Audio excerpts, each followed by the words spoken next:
பாலிட்டிலேருந்து start பண்ணியிருக்கேன். நான் வந்து 3ஆம் தேதி படிக்கும்போது இது ஃபுல்லாக கம்ப்ளீட் பண்ணலை.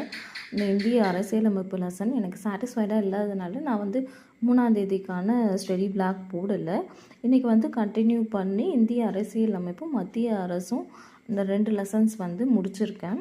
இது வந்து என்னுடைய ஹேண்ட் ரிட்டன் நோட்ஸ் தான். நான் ஃபஸ்ட்டு 2022 படிக்கும் போதுலேருந்து இந்த நோட்டில் வந்து நோட்ஸ் எடுத்திருக்கேன். இந்த நோட்டில் இருக்கிற ஃபுல்லாகவே படிச்சுட்டுனா ஒரு 50% ஆஃப் சிலபஸ் வந்து கவர் பண்ண மாதிரி இருக்கும், ஸ்கூல் புக்கில் இருக்கிறது மட்டும். ஸோ இந்த நோட்டில் ரெஃபர் பண்ணி வச்சது எல்லாமே நான் திரும்ப எடுத்து ரீகால் பண்ணிக்கிட்டு இருந்தேன். இப்போ இருக்கிற டிஎன்பிஎஸ்சி கொஷின் பேட்டர்னை பொறுத்த வரைக்கும் நம்ம ஸ்கூல் புக்கில் படித்தா மட்டும் இனாஃபாக இருக்காது. அதனால் இந்திய அரசியல் அமைப்புக்கு வெங்கடேஷன் சாருடைய புக்கு வந்து வாங்கணும்னு சொல்லிட்டு பிளான் பண்ணியிருக்கேன். அதுக்காக கொஞ்சம் அமௌண்ட் சேர்த்து வச்சுருக்கேன். 3 புக்கும் ஆஃபரில் இருக்குல்ல, ஐஎன்எம், பாலிட்டி, எக்கனாமிக்ஸ்னு 3 புக்குமே ஆஃபரில் 1600 ரூபாய்க்கு வருது. அதுக்காக கொஞ்சம் காசு சேர்த்து வச்சுருக்கோம். பொங்கல் முடிஞ்ச உடனே வாங்கலான்னு சொல்லிட்டு பிளானில் இருக்குது. ஸோ நம்மளால் அவுட் சோர்ஸ் புக்கையும் சேர்த்து கவர் பண்ணால் தான் இப்போ இருக்கிற ட்ரெண்டுக்கு குரூப் 2னாலும் குரூப் 4னாலும் பாஸ் பண்ண முடியும். நீங்கள் ஏதாவது அவுட் சோர்ஸ் புக் ஜிஎஸ்க்கு படிச்சுட்டு இருந்தீங்கன்னா அதையும் ரெஃபர் பண்ணுங்கள், கமெண்ட் பண்ணுங்கள். அதுவும் வந்து பார்க்குற மற்றவங்களுக்கும் யூஸ் ஆகும்.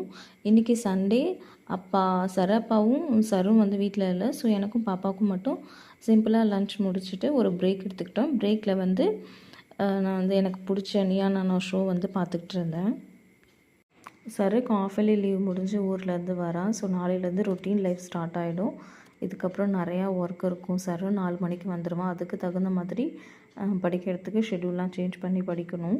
அடுத்தது நான் ஒரு பிரேக் முடித்து தமிழ் படிக்க ஆரம்பித்தேன். தமிழில் வந்து 2 அதிகாரம் வந்து நேற்று படிச்சிருந்தேன். அதுவுமே வந்து நான் ப்ளாகில் போடல.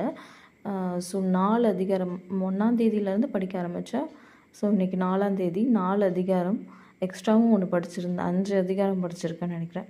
5 அதிகாரமும் படிச்சுட்டு எல்லாமே புதுசாக இருந்தது. ஒன்று மட்டும் பண்புடைமை மட்டும்தான் எனக்கு கொஞ்சம் பழசு. மீது எல்லாமே புதுசாக தான் இருந்தது. எல்லாமே வந்து நம்ம ஸ்கூலில் எப்படி 10 திருக்குறள் மனப்பாடம் பண்ணி திரும்ப திரும்ப சொல்லி பார்ப்போமோ அதே மாதிரி திரும்ப திரும்ப நான் சொல்லி பார்த்துக்கிட்டே இருந்தேன். புதுசாக இருக்கிறதுனால அப்போ தான் நமக்கு மெமரி ஆகும். தமிழ்லையுமே நிறைய அவுட் சோர்ஸ் புக்கு படிக்க வேண்டியதாக இருக்குது. பட் நம்ம நிறைய படிக்கிறதுனால தெரிஞ்ச டாப்பிக்கை விட்டுறக்கூடாதுன்னு சொல்லிட்டு திருக்குறள் கொஞ்சம் ஈஸியாக இருக்கும் இல்லையா? திருக்குறளில் நிறைய கொஷின்ஸ் வரும்.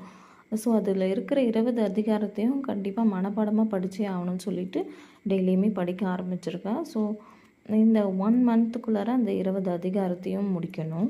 அதுதான் பிளானில் இருக்குது. ஸோ ஆஃப்டர்நூன் ஃபுல்லாக திருக்குறள் படித்து முடிச்சுட்டு திரும்பவும் ஒரு பிரேக் எடுத்தாச்சு.